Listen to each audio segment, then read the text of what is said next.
I'm Herbert Midgley. And I'm Ricky Kennedy. And we're going to go see Solo. I've seen it once. I've seen it 3 times. And I think this, without a doubt, is the most controversial of the Star Wars films. I would say certainly of the new Disney regime films. And so, I mean, I really enjoyed it. I love it. I think it's just a fun ride. So we're going to watch it, and then we're going to do the real review. Because we make films, we love films, and we're going to tell you like it is. So we just came out after seeing Solo, my second time, and this will be my 4th time. And I loved it. I love it too. This is probably, the more I see it, the more I love it. And the one thing about this as well is that we're going to talk about this, why we think there's so much hate for this film, and kind of dive into it a little bit, and just kind of talk about it. And I'm not going to say if you're wrong if you don't like Solo, but I'm going to say you're wrong if you don't like Solo, because I love it. You either like Star Wars or you're wrong. That does compute. All right, let's dive into the review. Hello, everybody. Well, welcome to Ricky and Herbert Review Solo. This is probably, as we mentioned before in some of the bumpers here, this is probably the most controversial in some aspect of the Star Wars films that's been out recently. Yes, controversial before it even hits theaters. Yeah, and one thing like this, I know you're completely different than me. Any movie I care about, I try not to watch any trailers, read anything about, know anything about. I don't even know who's even starring in it.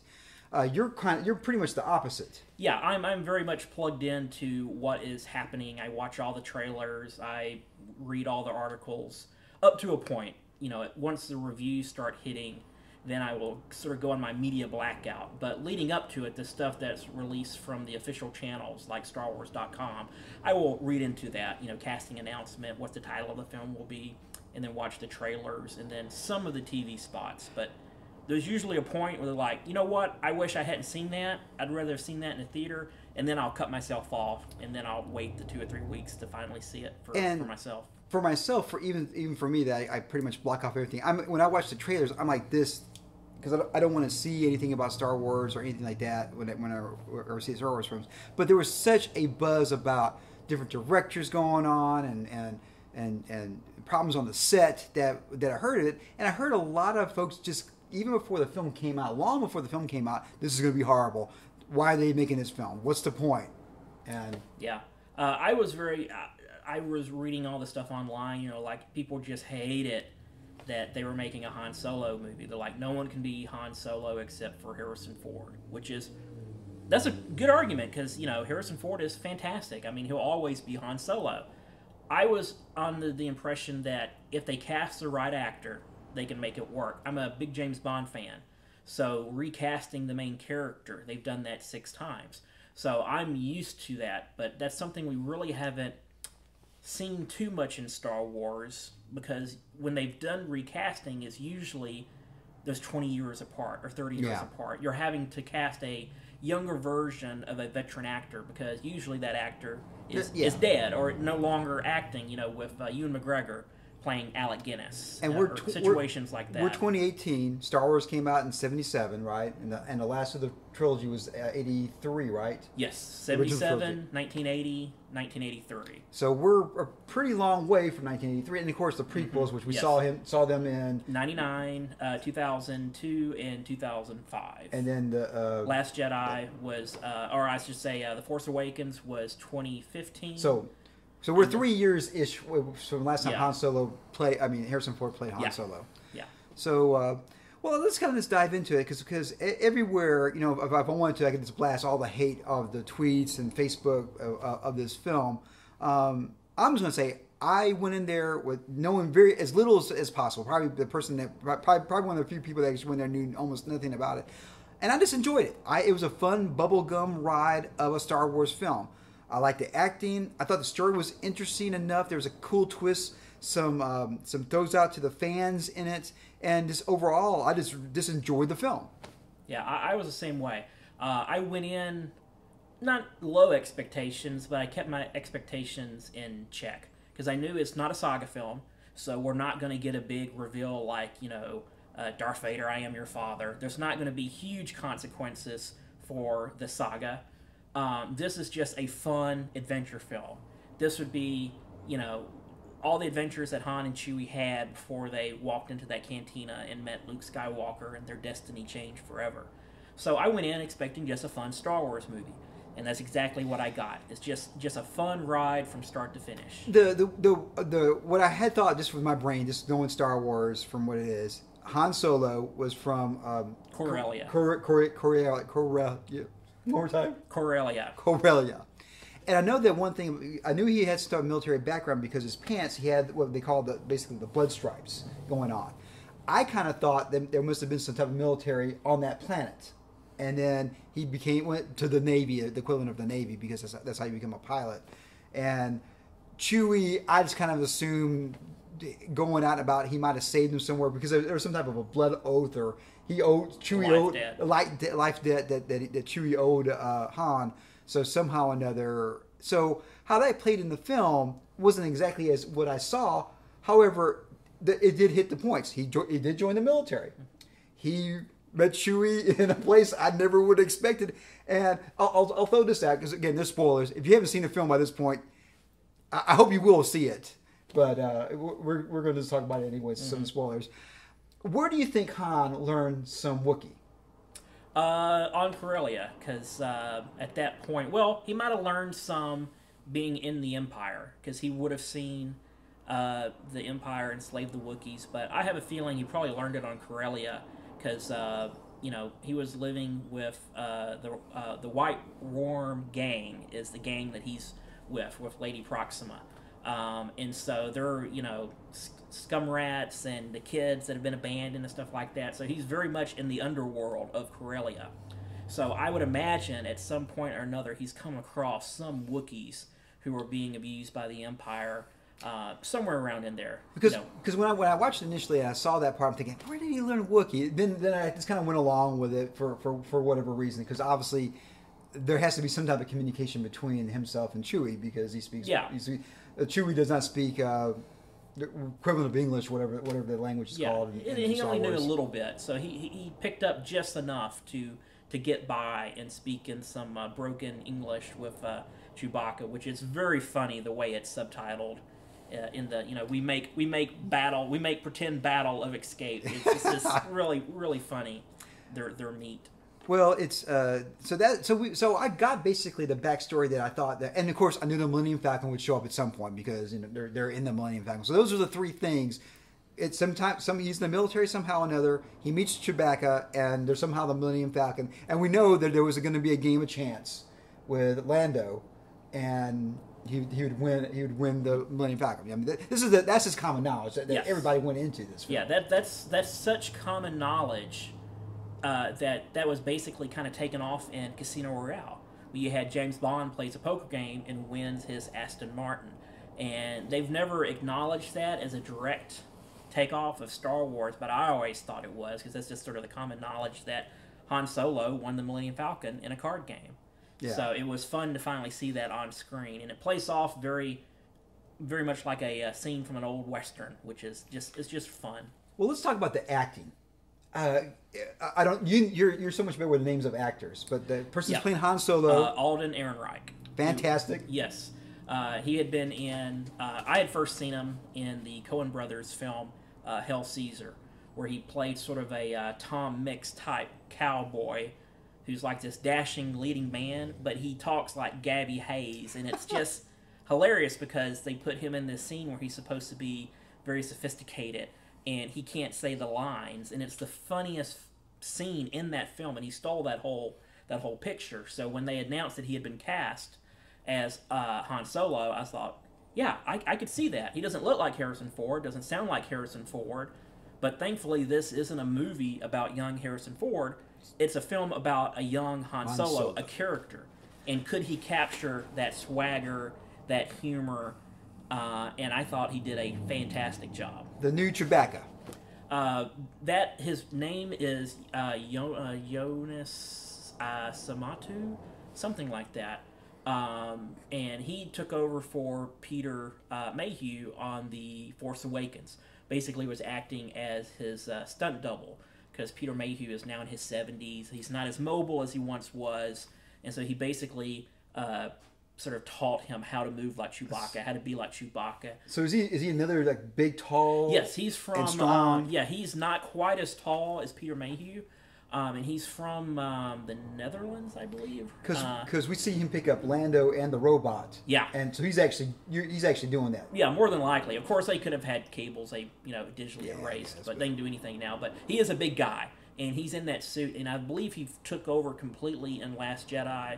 And now he's taken over completely in this one. Yeah. But he does a very good job. You really wouldn't notice the difference. Chewbacca is Chewbacca. Without a doubt. Let's talk about Lando. Yeah, Donald Glover is Lando. He is Lando. The opening scene, because we just came back to seeing it, he sounds just like Billy D. Williams. And we had a chance to actually see Billy D. Williams live at a comic and fan days in Dallas. Yes, just a few months ago, actually. And he does. Donald Glover does a really good job of capturing the essence of not only Billy D. Williams, but of Lando. Yeah. Because the thing that's a little bit different is that when Billy D. came into Empire Strikes Back, Billy D. Williams was already a well-established actor and a star that already had a sort of on-screen persona. So he brought a lot of that into the character of Lando.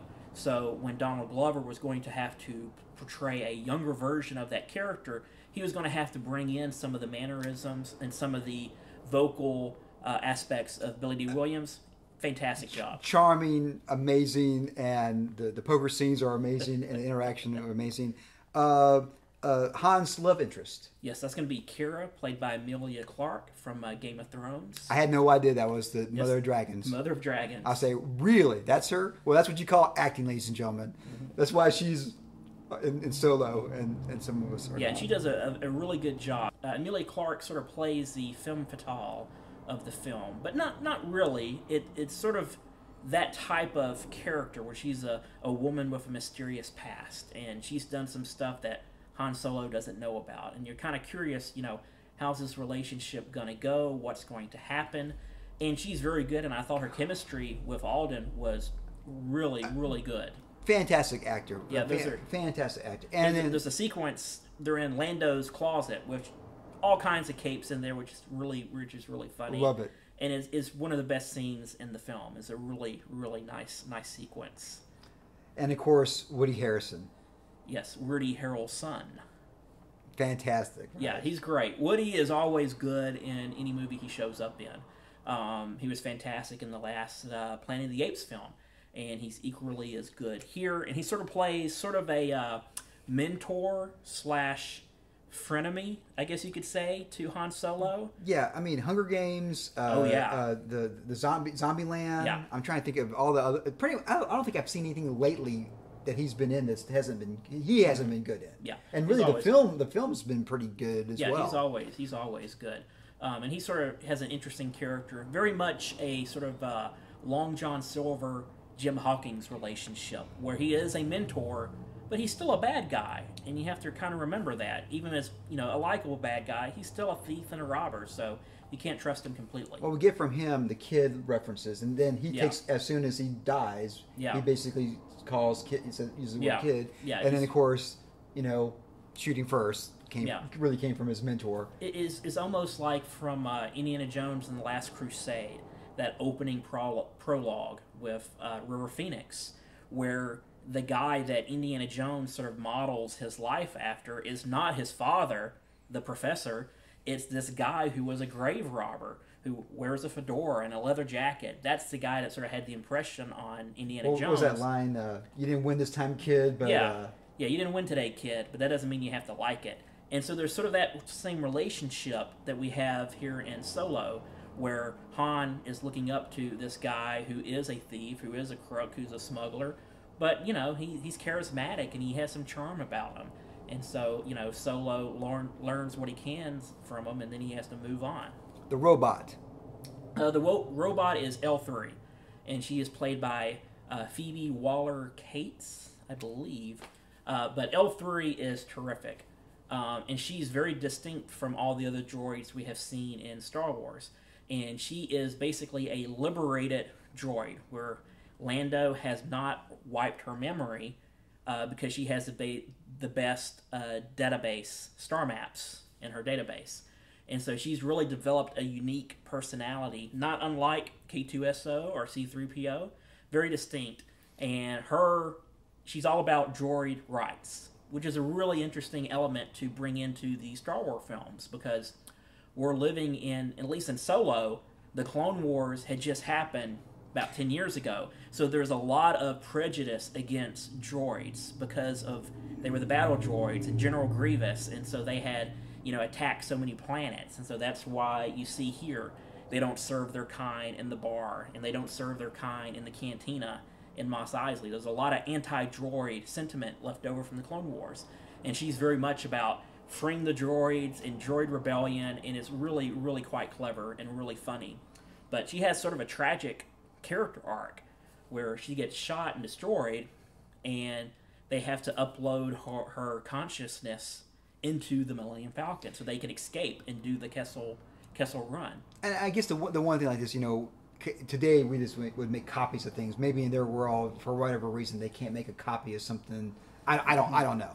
You would think if it's a computer, you might can make a copy. Yeah, but in the moment, they were in such a dire situation. It's like, well, here's something we have to do. We need to get out of this, or we're going to die. And so she had already been shot up and destroyed, and so... What I mean, like in the past, why didn't Lando just make a copy of her and dump it to the Millennium Falcon before? I don't know about that. I don't know. It's something that never thought of. He may have a thumb drive with her on there. Yeah. So I mean, it's not it's not a right or wrong answer. It's just something interesting. And then there's of course there's a lot of other characters on there. There's the original gang with Woody Harrelson. Yes, we have Thandie Newton and Jon Favreau, who's playing a CGI character called Rio. We have Rio and Val. Really liked him right off the bat. Yeah, he's a really fun character, and Jon Favreau has voiced characters on the Clone Wars. Oh, cool! And he's going to be doing the upcoming Star Wars TV show. So he's very involved with Lucasfilm. Is that a live action or is that a yes, cartoon? a live action TV series that's coming in the next 3 or 4 years for the Disney streaming service. So Jon Favreau is very much involved with Lucasfilm, and so he plays this character Rio Durant, who is a Ardenian who has 5 or 6 arms, and he's sort of their pilot and he's their cook, which is sort of a little bit of a reference to Jon Favreau's film Chef, and so they bring a little bit of that into it. And he's really just a really fun character, and he has a lot of great lines about Wookiees in the film, and so he brings a lot of he brings a lot of humor to the opening sequences. He brings a lot of humor to his role in the film. Well, and also let's talk about Ron Howard as a director. I just thought this was a film this was put together well. Yes, shot well, edited well. I mean, this is. If you were going to go through and nitpick parts of the filmmaking process, I don't think you can nitpick almost anything in there. It's a solid film. Yeah, it is interesting because the original directors were Lord and Miller from the Lego Movie and 21 Jump Street, and they were pulled off the production when they only had about 2 or 3 weeks left to film, which was a really big controversy at the time, and they brought in Ron Howard. And he reshot about 70% of the film. For whatever reason, we'll never know completely why it was happening. The talk is that they were improvising too much, not following the script that had been approved and had been set forth. And that sounds like how 21 Jump Street was probably shot. Yeah, they have a distinct style of how they make movies. And it's very different from how other people make movies. And I think they were going to try to meet somewhere in the middle. You bring a lot of that energy to our Star Wars film, play in our sandbox, and I think everyone went in with the best intentions, and it just wasn't working. And so they bring in an old pro like Ron Howard to come in and salvage it. But this film does not look like a salvage job. No, it does not. That's what I'm saying. There have been films where they have brought in new directors, such as the Justice League movie that just came out last year. Superman 2, right? Superman 2 was a bit of a salvage. Because Donner got released. Donner had already shot like 60% of it, and they brought in Richard Lester, and he brought in a lot of, that's a whole other ball of wax. Yeah. And there's certain movies where you can tell where this two scenes don't fit together. The tone is different, and it's just a mess. No, this tone was that even. This tone was smooth from start to finish, so and it's a real good job. This feels like a complete film. And again, I love Rogue One, and so I'm going to kind of compare it to that in some aspects. Rogue One is an excellent film, a great film, fun film. And that was also a bit of a salvage job because they had to go back for reshoots. The ending, for whatever reason, was not working. It might have been too long. They might have had too many beats. And so they had brought in Tony Gilroy to come in and do some reshoots. And he had done that before with Gareth Edwards, the director of Rogue One. He had done Godzilla before. Mm-hmm. And that also had some reshoots that Tony Gilroy oversaw. So they must have a really good working relationship. We said, you know what? I made the movie. Something's not quite working. Will you come in and let's try to fix it? And they've done the same. And yeah, Rogue One was great. It didn't really show any signs of post-production tampering that I could see. But I think they even do a better job with Solo. That's what I was saying. That I love Rogue One. However, I think if you go through and look filmmaking-wise, Ron Howard's a very solid director, and I think that shows off in this film. Yeah, and I think the characters in this one are a lot more. Well, one is characters we're already familiar with. But I think the characters have a lot more to do. The characters in Rogue One, which I still like very much, but it's very much a plot-driven film, which is the Men on a Mission movie, the Dirty Dozen, where Eagles Dare, where the mission, the plot is what really drives the film. In Solo, it's really more about the characters interacting with each other, meeting characters, and how the characters bounce off one another. And then you have all the fun of the heist and the things that are going on in the film. Well, let's kind of jump real quick. Why all the hate for this film? Well, there's several reasons for all the hate. You have some folks who just don't like Disney taking over Star Wars. And they think, they're Disney-fying it, and they're doing all this stuff that I don't like anymore, and they're going to ruin Star Wars. It's not special anymore. There's going to be too many films. And there's some valid criticism in that of, trying to milk the franchise for all it's worth. And then you have some people who did not like Last Jedi, didn't like the direction it took with certain characters, like Luke Skywalker. I enjoyed it. And did you enjoy Last? Yes, I enjoyed Last Jedi. It took some risk, took some really big risk. I think they paid off. Because you have to push the series into new directions. And it did You cannot do the same story over and over and over again. You have to sort of break something before you can rebuild it. And that was a film where if The Force Awakens was very much a love letter to the original trilogy, here's the comfort food. Here's Star Wars the way you love it. Last Jedi basically is like, all right, we've had our fun, but now it's time to throw our characters into a hole, really challenge them, and we're going to take the story in a new direction you didn't see coming. And Luke Skywalker tried to warn us, this is not going to end the way you think it's going to end. Sure did. And some people weren't ready for that. They wanted their Luke Skywalker to be exactly the same he was on Endor after he had defeated the Emperor and had saved Darth Vader. And the truth of the matter is that you're not the same person you are 35 years later. A lot of stuff has happened in the story. So you can't expect Luke to be the same. And some people just couldn't deal with that. They didn't like it. Some people were like, you know what, I don't like it. I'll have to deal with it, and I'll move on. Some people just would not move on. And so there was so much hate thrown at that film, and hate thrown at certain characters and certain actors and actresses that were in the film. A lot of hate thrown towards Rian Johnson because he took some chances with the film. And so that's just been kind of bubbling up and percolating on Twitter and on YouTube, and sort of the toxicity of it has really started to overwhelm the fandom at certain points. And I think that's a bit of it where people hated Last Jedi so much. They're like, you know what? I don't want to see Solo. They're going to ruin Han Solo just like they ruined Luke Skywalker. Could you imagine if they would have done Solo in 85? I mean, the fans would have just went nuts over it. The Boba Fett story, the Rogue One story. And now, again, I'm kind of glad they waited because the special effects are fantastic. But if they would have done a Rogue One, I think the fans would have gravitated towards it a great deal. I mean, Solo's a beloved character. Yeah, and that was actually something that Lucas had toyed with back in the late 70s, early 80s. at certain times, he said, you know what, we're going to do 12 films. No, we're going to do 9 films.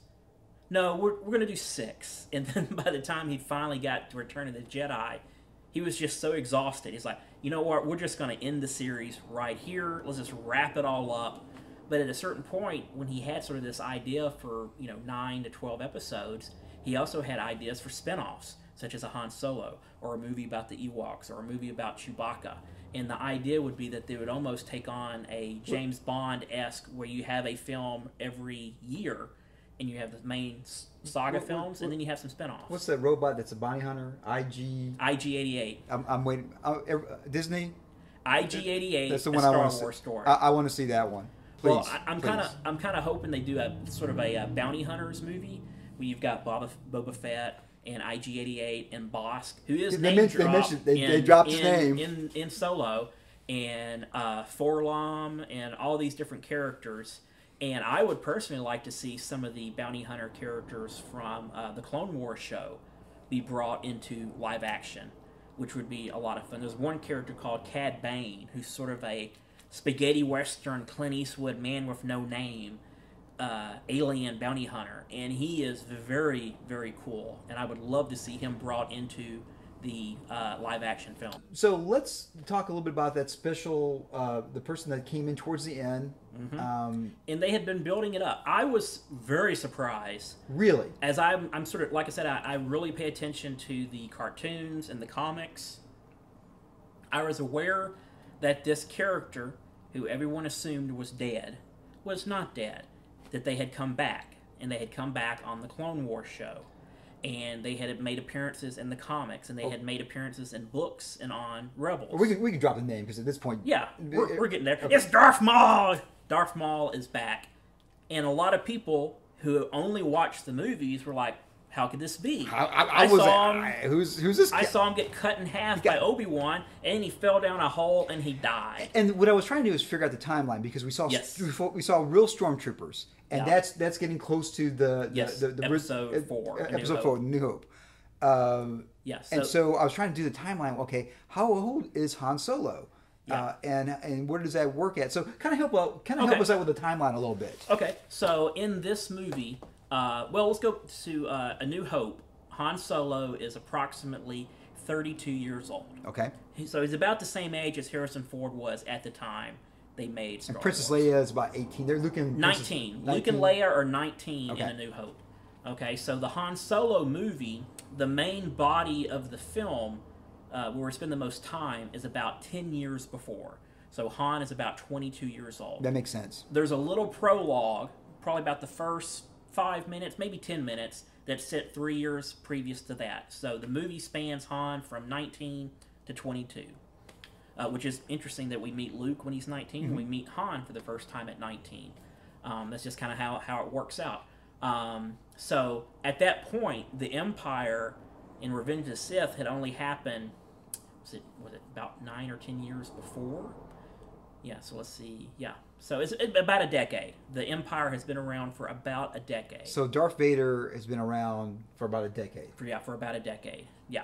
And so little by little, they're taking over systems and planets. Yeah, like Corellia is basically like Detroit. It's where they built all the fastest ships, all the coolest land speeders, everything.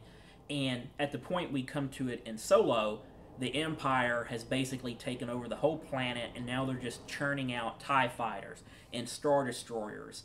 And it's just really a grimy place. And it's just right under the boot of the Empire. We didn't see any of that, though. Did we see them building any TIE fighters? Yes. Well, we didn't see any TIE fighters, but you see bits and pieces of Star Destroyers being built in different places. I guess for like someone like me that doesn't know that as much, if they would have actually had an X-wing, a TIE fighter being built there, I think, this is where they're building these things. So not that that's wrong, but it's and so during that period, this is essentially what most people call the Dark Times, which comes from A New Hope, when he's like, I was once a Jedi, before the Dark Times, before the Empire. So that between Revenge of the Sith and A New Hope, that 19-year period, which was very unexplored until Rogue One and Star Wars Rebels and now Solo. So we're kind of filling in those gaps. How far away from Rogue One is Solo? About 10 years, because Rogue One takes place like 2 days before New Hope. Okay. So that's okay. Rogue One's So that's still going to be like 10 right. years in the future. You're right. So that's 10 years in the future. That's basically like. Yeah. So at that point, the Death Star is still under construction, and they're still having problems with it and all that type of stuff. All right. So that helps out with the timeline a lot. Yeah, and during that period, so Darth Maul is cut in half on Naboo, and his hatred and his power in the dark side is so strong that he doesn't die. And this goes into the Clone Wars television series. Back in 2011, during Season 3, they reintroduced Darth Maul, and he basically got carried out with the garbage on Naboo, and he's sent to this garbage planet, just this dump planet. And he basically is in isolation for like, 10 years, and he just goes nuts. And he's got like spider legs, and he's just used the Force, and he's lost his position as the apprentice to Darth Sidious. Count Dooku has taken over, so he's lost everything. And his hatred for Obi-Wan is so great that he's like seeks revenge on him.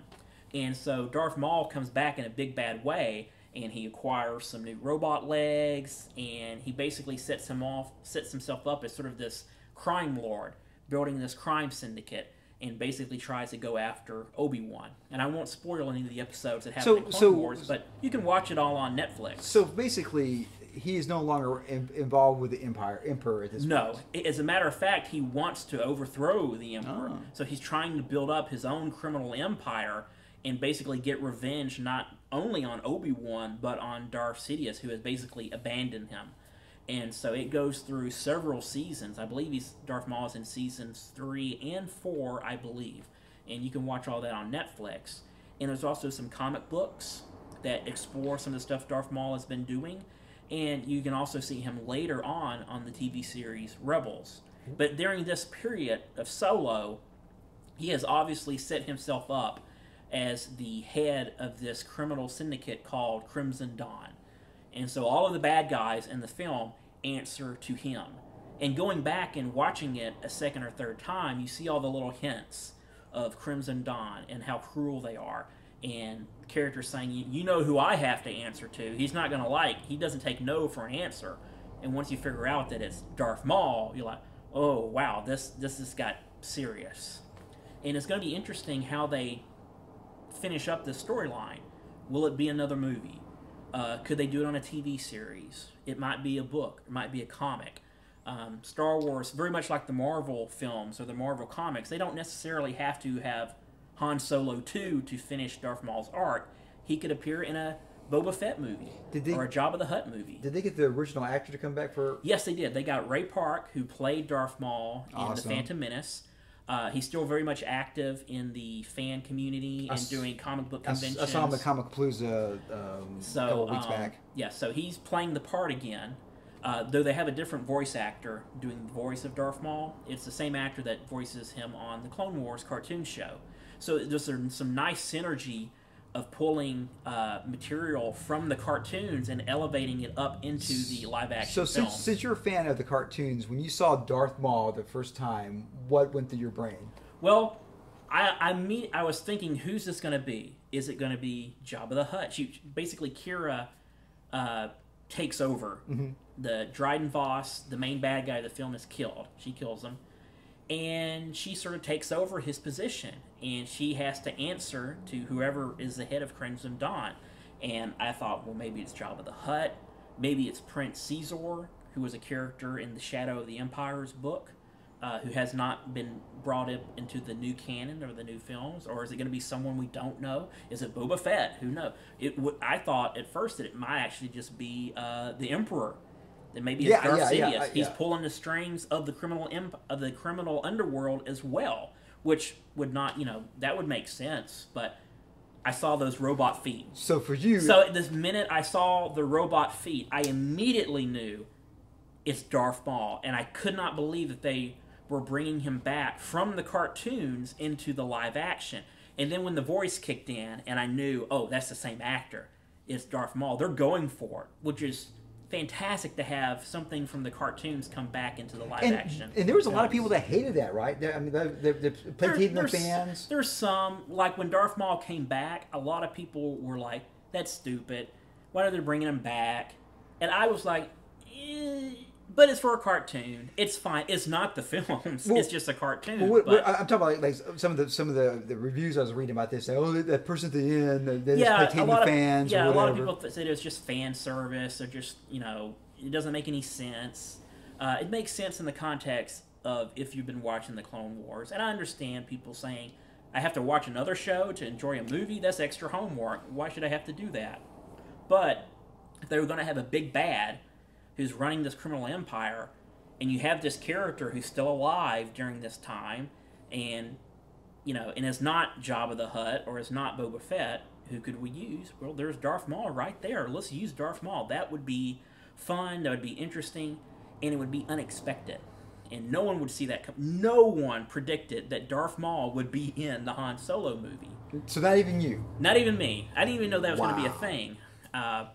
I was wondering who that character was going to be. It's just like it almost plays off like a Marvel end credit sequence. When they reveal a new thing, and I was just, who's it going to be? For a split second, I thought, wouldn't it be awesome if they pulled a Nick Fury, and it was Samuel L. Jackson as Mace Windu, who, after getting cut up by Anakin and the Emperor, has now fallen to the dark side and is running a criminal empire.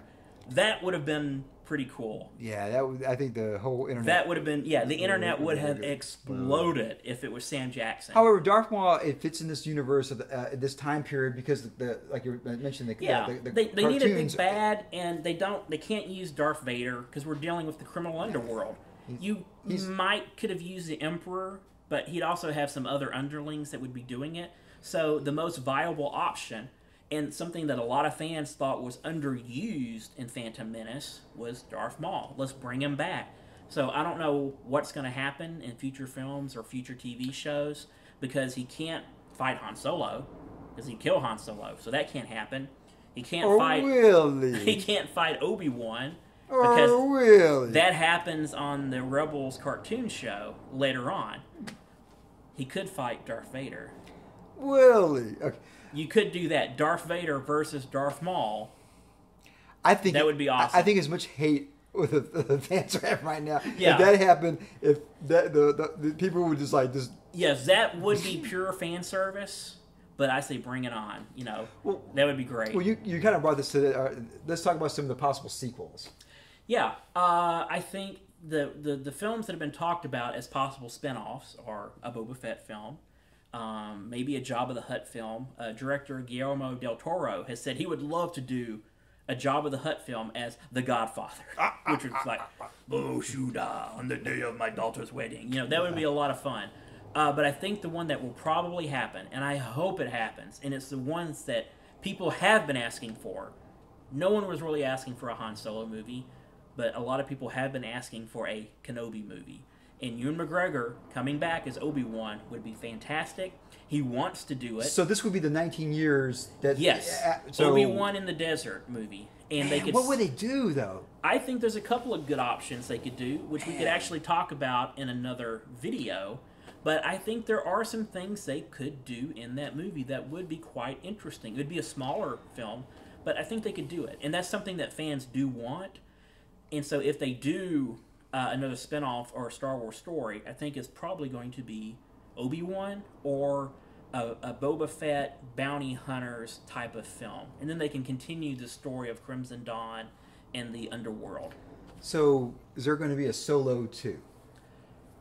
Not sure. The box office for Solo has not been great for a variety of reasons. But I think Disney knows that Star Wars is an investment in the future, and they've got a great cast. So what they could do is say, instead of doing Han Solo 2, we're going to do a Lando movie.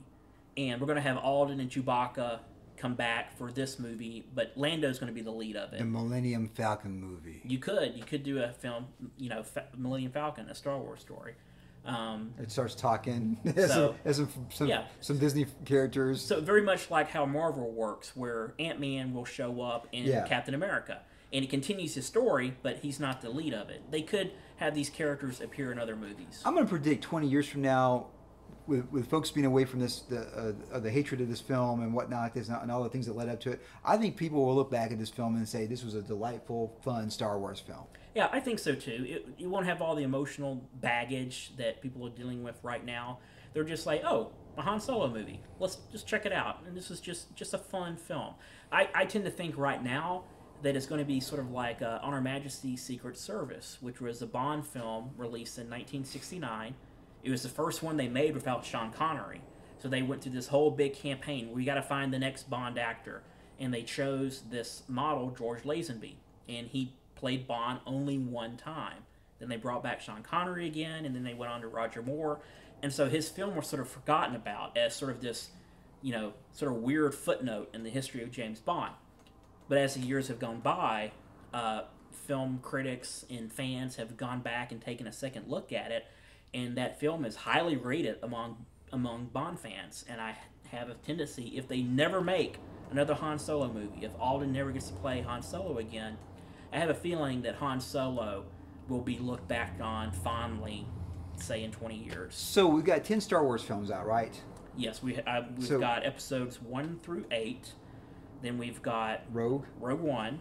And then we've got Han Solo. What would you put? And then we also have the Clone Wars movie, which is really just 3 episodes strung together. Well, let's not count that one because that was that theatrically released? It was theatrical release in the U.S., so it does count. Okay. And even the Ewok movies, the 2 Ewok movies made for television, were released theatrically overseas. The holiday special was not. The holiday special was never released theatrically. It's a crime. It's a even shame. Me, as a huge Star Wars fan, as a prequelist who will defend the prequels, I will die on that hill. I will help murder the holiday special. It is so bad. I watched it live as a kid, and at 20 minutes of Wookiee talk was something with no subtitles. With no subtitles was something that this. I'm like watching, and thinking, I don't know what's going on. And then a bunch of other. If you haven't seen it, it's special in its own way. Only in small doses. I have never actually watched it from start to finish. We should do that in one go. There is some good stuff in it. There is a Boba Fett cartoon. It was the first introduction of Boba Fett. Mm-hmm. That is fantastic. But the rest of it is garbage. Of the 10 live action films, where would you put Solo on the list? Is it number 10? Is it number 9? I think it's probably somewhere in the middle. And I don't know. Is it better than some of the prequels? I think so. I think it's better than Attack of the Clones, for sure. Yes. Probably better than Phantom Menace, even though I really love that film. Well, okay. It's hard to say because the saga films have more importance. They mean more. Solo is just for fun. It's not essential, but it's there if you want it. So it's kind of hard to measure them. But the thing is, I really like all the Star Wars movies. Of course. I don't think they've made any that are just horrible. There's some that are weaker than others, but I think most importantly, this is a good Star Wars film. It's just a good film. It's a good film. Yeah, it's very enjoyable. It's an enjoyable film, and I think this one is probably going to be a little bit more accessible than, say, some of the prequels or some of the other saga films. Like, I don't want to watch this because I have to watch 9 other movies. This is one and you're done. If you want to, you can just watch it and be done with it. Well, I really hope those that have been on the border of going to see this film or not, after this honest review between 2 folks that not only are fans of Star Wars, but we're both filmmakers as well, and we understand the craft. We can look at some and say that was not good, or was the acting or everything else on there as well. So if it was a bad film, I would tell you, and Ricky would tell you. If this was a bad film, I would be crying right now in tears. But it was fun. So that was the biggest thing to me. And I was like, I remember the reviews for The Jerk, it's the Steve Martin film, were thumbs down for the most part. And that movie has really stood the test of time. And it's actually even go. So I think maybe this may be the same type of thing that. First, I don't know what the real critics have given this film.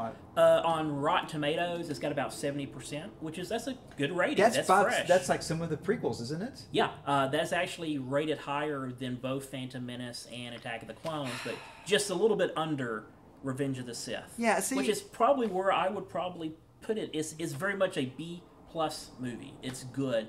But it's not going to be like your Empire Strikes Back or your Last Jedi. No, it's not. It's not in the upper echelons of the best Star Wars movies, but it is a good Star Wars movie, and it's just a good time. It's a good time. So hopefully a lot of people will catch it on video on demand or when it comes out on DVD, Blu-ray. Yeah, I have a feeling it will do very well on home video, because a lot of people who are like, I'm sick of Star Wars right now. I just saw the last one, like 3 months ago. I think they're giving it a chance at Redbox and on streaming and on Netflix, and I think this it's become the most underrated Star Wars film, and I think a lot of people are going to take a second look at it and be like, or a first look at it, and I think they're going to really enjoy it. If you're a filmmaker, this is a solid film to look at and see the beats that work, and so I really love the film. I give it a thumbs up without a doubt. Yeah, I would certainly give it a thumbs up. If I was doing the old 4-star ratings, I would probably give it 3, maybe 3.5 stars out of 4. Can you do 3.2? You can do whatever you want. I'll say 3.2. Yeah. Because it was a fun film. Ricky, thank you so much for sharing your vast knowledge of Star Wars, and you really did answer a lot of questions for me as well. I'm sure for a lot of folks out there that didn't know why Darth Maul showed up and the timeline, so you really helped out tremendously with that. Yeah, I cannot highly recommend enough to watch Clone Wars is on Netflix. Rebels is not on Netflix yet, but hopefully it should be in the next year or so. But it may also just pop up on the Disney streaming service when that starts, and that's going to be really exciting because we'll have a Star Wars TV show, and who knows, maybe Han Solo 2 ends up being a sequel that they put on the Disney streaming service. That would be a lot of fun. Well, thanks again for this, and if you out there enjoy this type of commentary about a film, let us know, and we'll be happy to go back and watch a film and talk about it in detail. Ricky has all this knowledge about actors and directors and all these type of things. I'm just the internet legend. So when we have an expert here that can really dive into films, I really feel honored. I believe our fans out there will enjoy this tremendously as well. And hopefully we change a few minds out there after breaking this down. Yeah, I'd say give it a shot. If you said, I don't want to see Solo. If you don't want to spend the money, check it out on Redbox. Check it out on streaming. I think you're still going to enjoy it. I think you'll pleasantly be surprised at how well done this film is. And you know what, there's not 1 or 2 things in there you don't like, then I've seen plenty of films where there's a lot of things I don't like. I just enjoyed the film, and again, sometimes it's fun to go watch a film and just turn your brain off, and it's like, this is fun. That's one thing about filmmaking, is that films can be escapism, that you're escaping reality, and for that 2 hours. And honestly, for that 2.5 hours, 2 minutes, 2:20, whatever it was, your phone's off, you're just kind of like engaged in the film. So anyways, I had a great time. The audience that we saw was sparse, but they seemed to be laughing and enjoying. Yeah, they had a good time. Yeah, the people that showed up enjoyed it. So show up. Well, thank you so much for watching this, and look for more reviews with Ricky and myself. I am Herbert Mitchell, the internet legend. As always, please subscribe, and this is the most unique content anywhere in the universe right here on this YouTube channel. Thank you again. Thank you again, Ricky. Thank you. It does compute. It does.